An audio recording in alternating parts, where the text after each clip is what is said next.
caso do acórdão proferido pelo juiz Neto de Moura na apreciação de um recurso de um caso de violência doméstica deixou os portugueses estupefactos. No caso, o juiz censura uma mulher vítima de violência doméstica que cometeu adultério. Vamos lembrar a história. O adultério da mulher é um gravíssimo atentado à honra e dignidade do homem. Sociedades existem em que a mulher adúltera é alvo de lapidação até à morte. Na Bíblia, podemos ler que a mulher adúltera deve ser punida com a morte. Estas são algumas das frases que constam do acórdão do Tribunal da Relação do Porto, concretizado pelo juiz desembargador Neto de Moura, que conta com 20 páginas e faz referências à Bíblia, ao Código Penal de 1886 e até civilizações que punem o adultério com pena de morte. O documento tornou-se polémico um pouco por todo lado, pelos piores motivos. No Saúde em Jogo de hoje vamos falar de violência doméstica. Queremos saber se casos como este, ocorrido em Felgueiras, podem ser problemáticos para as vítimas e se estaremos perante situações que colocam em risco a saúde física e mesmo psicológica dos intervenientes. É convidado do Saúde em Jogo uma personalidade da área da psicologia, Carlos Poiares, presidente da Associação para a Interação Jus-Psicológica e também professor da Universidade Lusófona.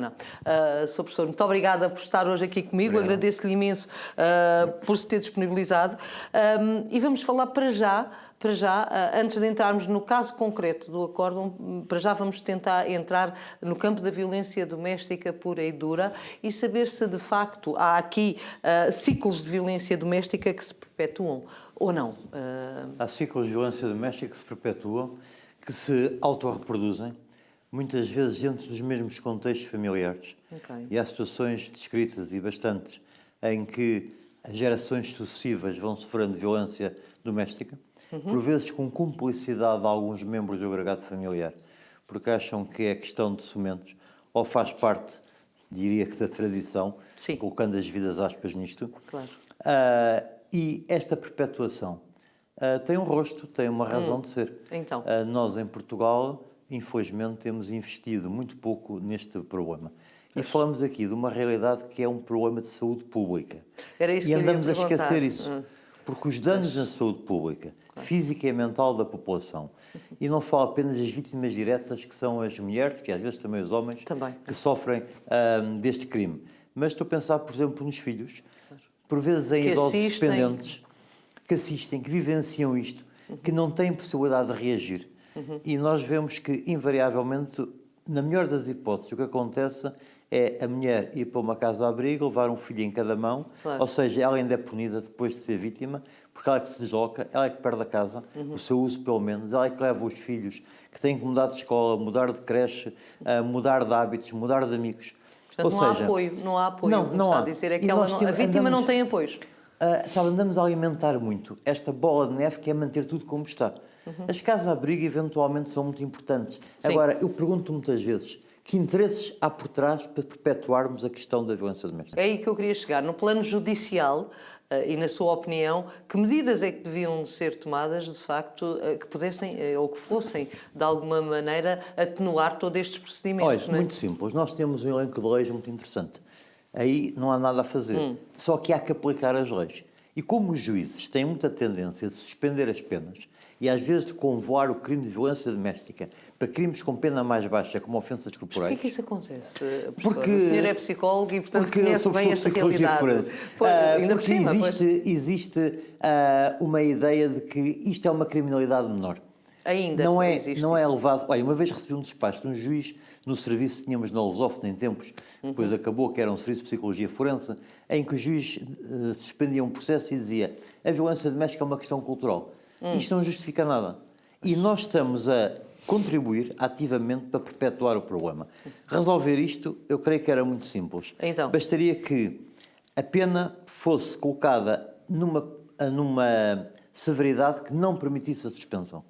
No dia em que quem comete o crime de violência doméstica for parar à cadeia, começamos a ter a atenuação dos casos. Segundo lugar, o tribunal que julga o crime ter competências para julgar também ou o divórcio, se houver casamento, a regulação do poder das responsabilidades parentais, automaticamente, e a partilha da casa.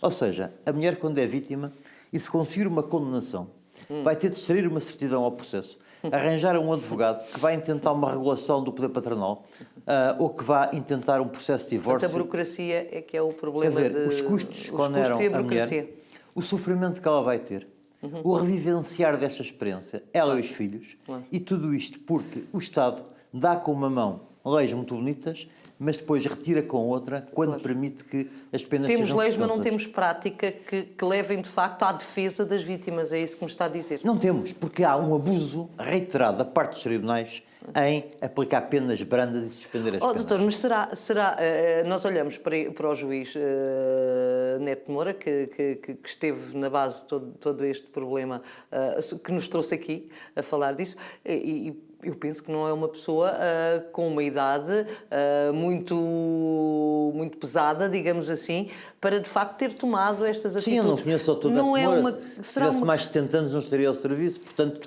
sim, mas deverá andar... uma pessoa de idade, de meia-idade. Meia-idade. Mas essa eu não o conheço. Não é esse o problema. Sabe que se o único problema fosse este acórdão, que é um acórdão nécio, eu até dava de barato. Portanto, é mau. Agora, o problema é que a montante diz que é que nós temos um tribunal em Felgueiras que condenou em pena suspensa um marido que deu com uma moca coberta de pregos mais um namorado e agrediram uma mulher. Quer dizer, o erro já vem de trás. O Dr. Neto Moura, e quem ensinou o acórdão, que ele não foi sozinho... Sim, foi uma senhora também, não é? Exatamente. Ainda por cima. Ainda por cima. Eles vieram confirmar e usar uma prosa muito má, inqualificável. A fórmula como não há adjetivos que qualifiquem aquilo. Uma coisa... Parece outro mundo, eu diria que as pessoas não estavam em condições normais quando fizeram aquilo. Não é? Sim, deviam estar muito aborrecidos, deve ter sido um dia muito difícil para descrever aquilo, porque aquilo não se escreve. É mau pensar-se, verbalizar é muito pior. Dizer que se faz justiça quando se tira cá para fora um arremedo de acórdão como aquele, é uma vergonha.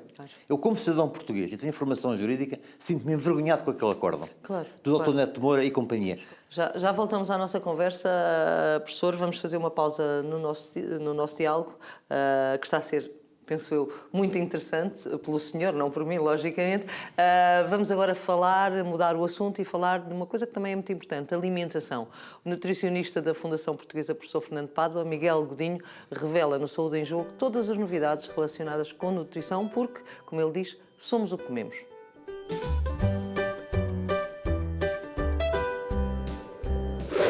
Olá! Infelizmente, boa parte da população sofre de intolerâncias ou alergias alimentares. A legislação já nos protege contra este tema, dizendo-nos quais são os alergénios que estão presentes nos alimentos. A legislação contempla apenas 14 alimentos que devem ser registados no ato da confecção ou da produção de algum alimento e que devem ser comunicados aos consumidores. Se sofre, por exemplo, de alergia às proteínas do leite ou se tem intolerância à lactose, pode certamente, ao comprar um produto embalado ou comer uma refeição num restaurante, ter acesso à informação sobre a composição do produto, de forma a perceber se irá poder consumir ou não, em função das alergias ou das intolerâncias que tem. Esteja atento aos rótulos. Existem alguns alimentos que têm alergénios que não são muito evidentes. A farinha de tremoço é usada em muitos produtos processados do supermercado, bem como a soja. Afinal, se a legislação obriga a comunicar 14 alergénios, quais são estes? Passemos à lista. Leite e derivados, soja, crustáceos, moluscos, peixes, termossos, cereais que contêm glúten, trigo, aveia, cevada e centeio, os ovos, a mostarda, o aipo e os sulfitos, que podem ser encontrados, por exemplo, no vinagre ou nos vinhos. Certamente que muitos de nós poderemos ter outras alergias que não estão contempladas nestes 14 alimentos descritos na legislação. Conheço muitos casos de pessoas que têm alguma alergia à carne de aves. Contudo, esta não aparece descrita na legislação. Tenha algum cuidado com o que come, procure informar-se e faça uma alimentação variada, completa e equilibrada. Até para a semana. Foi o Miguel Godinho com o espaço Somos o que Comemos. Aqui falamos de violência doméstica com o psicólogo Carlos Poiares. Professor, o senhor pertence a uma associação que se chama... que tem um nome... Psijus. Tem um nome complicado. É uma associação para a intervenção dos psicólogos e está muito ligada à psicologia forense. Explique-nos primeiro que tudo o que é que faz esta associação e como é que, de alguma maneira, pode ajudar também as vítimas deste problema que estamos a falar? Olha, a Associação nasceu em 2001, fruto de um longo processo de gestação. Fui eu com uns colegas que a criámos, os meus colegas ajudaram muito, diga-se de passagem. A minha formação em psicologia é ao nível de terceiro ciclo, doutoramento, portanto, tinha psicólogos de terreno que estavam connosco e um jurista também. Criámos a associação com os objetivos que se mantêm. Organizar a psicologia forense. Nós somos mais antigos que a Ordem dos Psicólogos. Não temos nada a ver, quer dizer, somos uma organização diferente, somos uma associação, mas somos mais antigos. Nascemos bem primeiro. E o nosso objetivo é organizar os psicólogos forenses naquilo que são os seus problemas. Claro. E temos uma comissão que acompanha esses problemas muito, olha, com estados profissionais atualmente, que é uma coisa dramática na vida deles. Também. Temos uma preocupação com a intervenção e criamos departamentos para a intervenção. Claro. Ao nível da violência, também há um departamento. Ao nível da avaliação de comportamentos, da psicologia de testemunho, que é outro dos nossos objetos, e este desenvolvimento levou a que, em 2010, a PSIJUS passasse a integrar uma rede internacional, a Associação Ibero-Americana de Psicologia Jurídica, que reunimos, aliás, o 10º Congresso em Lisboa em junho de 2016, conjuntamente com o 2º Congresso da PSIJUS. Temos o 3º Congresso agendado para 17 e 18 de maio do próximo ano. Portanto, fazemos investigação também. Cheios de força a esse nível. Temos uma palavra junto da comunidade quando achamos que é necessário intervir. Como foi o caso da violência doméstica, e foram bem ativos.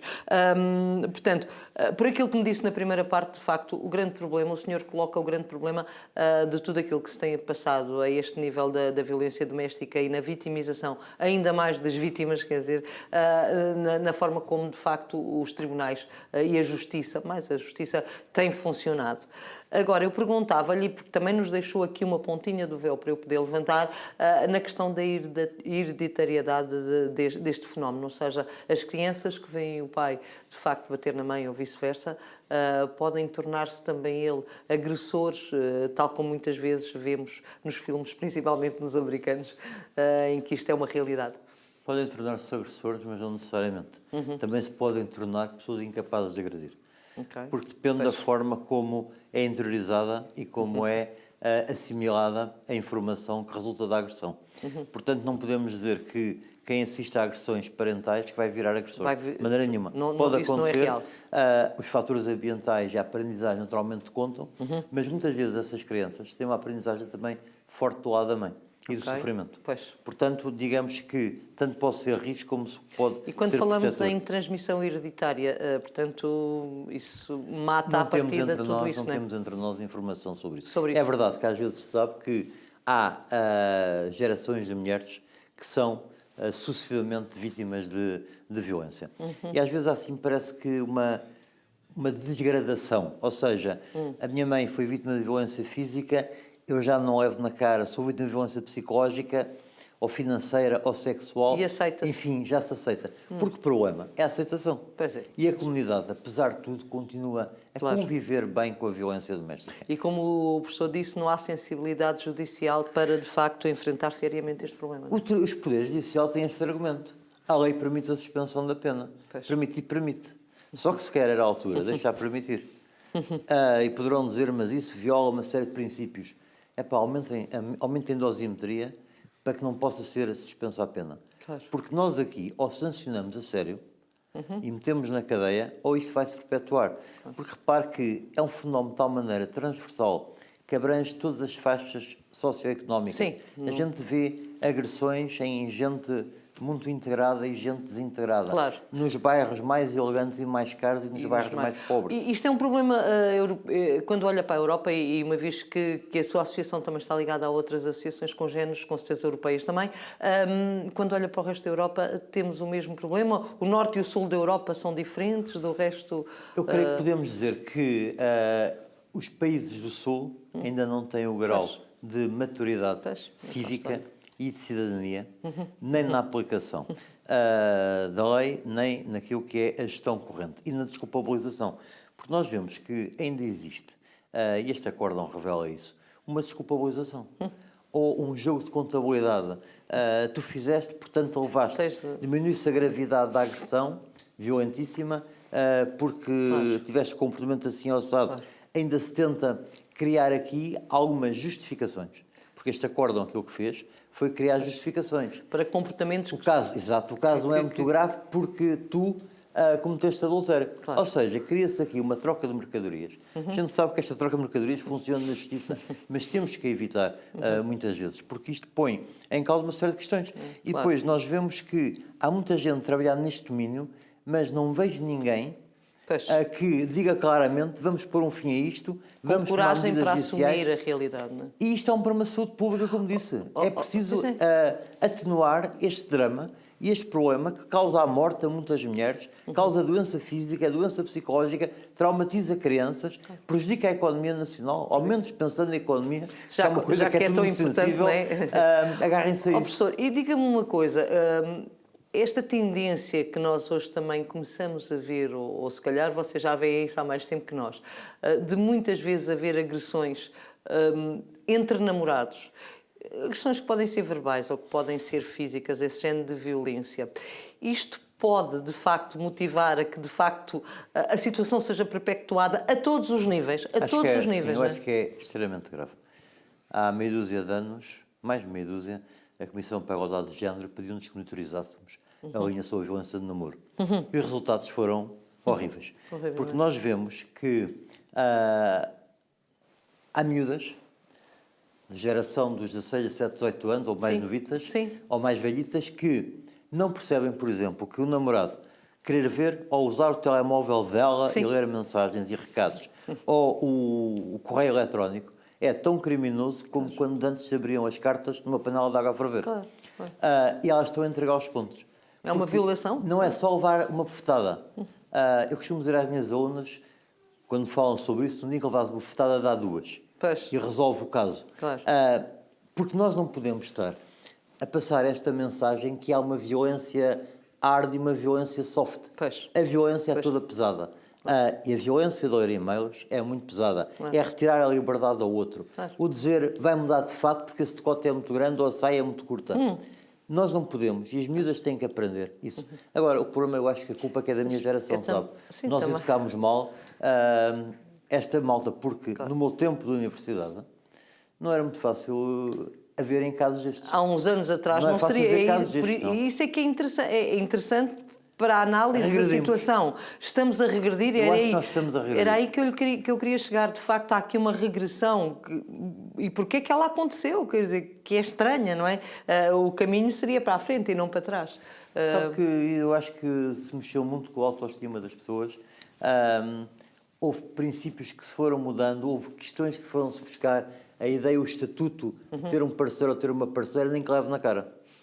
E então, eu já ouvi isto a algumas pessoas, mas porquê é que continuas com ele? Em caso de violência. Então eu fico sem namorado? Perguntava-me, quem é que me dá a boleia depois? E a gente sabe que às vezes a boleia também pode ser uma forma de violência. Também pode ser outra coisa. Professor, o senhor não falou aqui na questão política, ou seja, de facto na importância que poderá ter, ou poderia ter, de facto uma determinação política a este nível. Acha que não é por aqui? Eu acho que não é um problema aqui? de políticas públicas. E acho que, e já disse isto várias vezes, a PSIJU já defende isto há longos anos, e há vários governos, é necessário os governos terem uma intervenção mais proativa. Ou seja, decidirem sobre a questão de suspensão da pena, decidirem sobre a possibilidade de haver do mesmo tribunal julgar todas as questões. Porque isto é o mínimo, digamos, que é o caderno reivindicativo mínimo que tem que ser feito. Já pensei que talvez um sindicato consiga resolver isto, reivindicar, ser parceiro social, reivindicar estas coisas. Porque é fundamental que o governo invista. Só que nós não temos visto um grande apelo a isso. Há muitas campanhas que têm sido feitas, há muitas coisas que foram feitas. Por exemplo, houve grandes medidas como a transformação do crime em crime público, contra o qual algumas organizações se insurgiram, mas que o apoio alargamente, porque não é uma questão de liberdade da mulher. Ela podia retirar a queixa, não sabe que a mulher, quando retira a queixa, ou retirava a queixa, não era por si, é porque não tinha para onde viver, porque ninguém acreditava nela, porque tinha medo, muito medo. Pelos filhos, não é? Pelos filhos. Portanto, é necessário que o governo aqui invista. Até porque é um problema de saúde mental. Eu sei que a saúde mental é parente pobre sempre da saúde. Mas é a altura de deixar de o ser, e numa altura em que estamos a falar de tantas reposições e de tanto regresso de direitos, isto é um direito fundamental da população. Porque, repare, quando falamos de violência doméstica, nós falamos de uma coisa que se inscreve na gramática dos direitos fundamentais. E está tudo previsto nas organizações internacionais e naquilo que são as declarações internacionais. E nós não podemos estar a hipotecar a liberdade e a sanidade física e mental das pessoas por ausência de investimento no campo do combate à violência. Já voltamos, professor.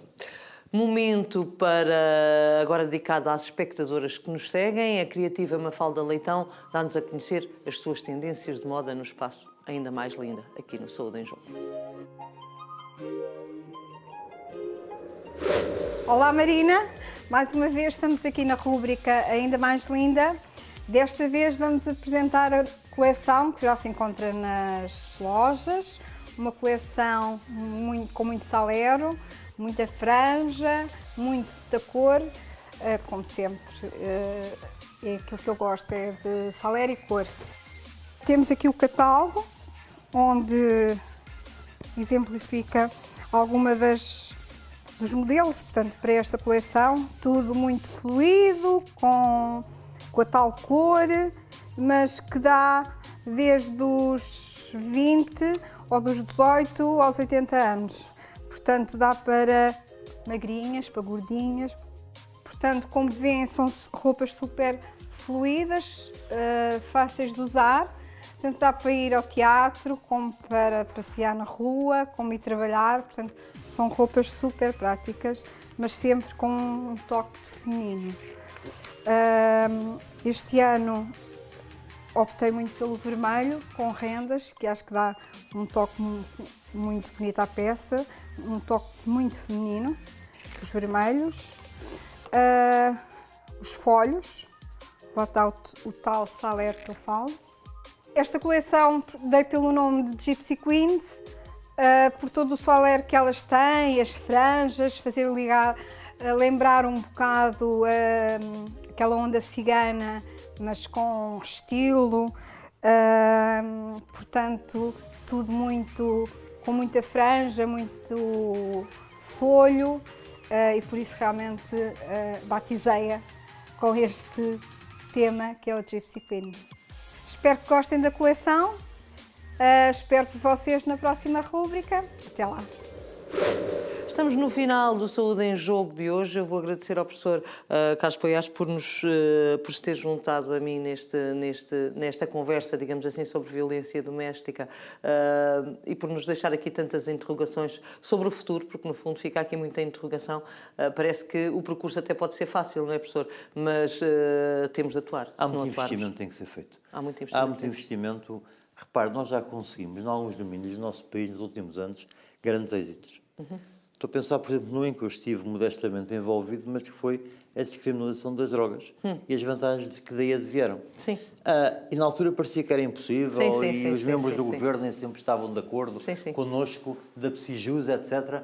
E a coisa realizou-se. Neste momento, eu acho que é necessário haver aqui um investimento grande, em que o poder político convoque a comunidade científica, não apenas para ouvir, mas para seguir algumas das sugestões. Claro. Não queremos que siga todas, sim, mas que siga algumas.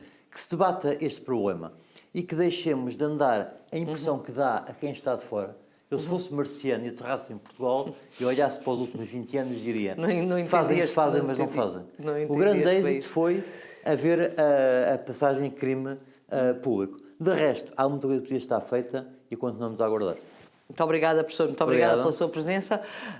Eu agradeço-lhe também a sua companhia. Já sabe que eu volto para a semana e sabe porquê. É a sua saúde que está em jogo.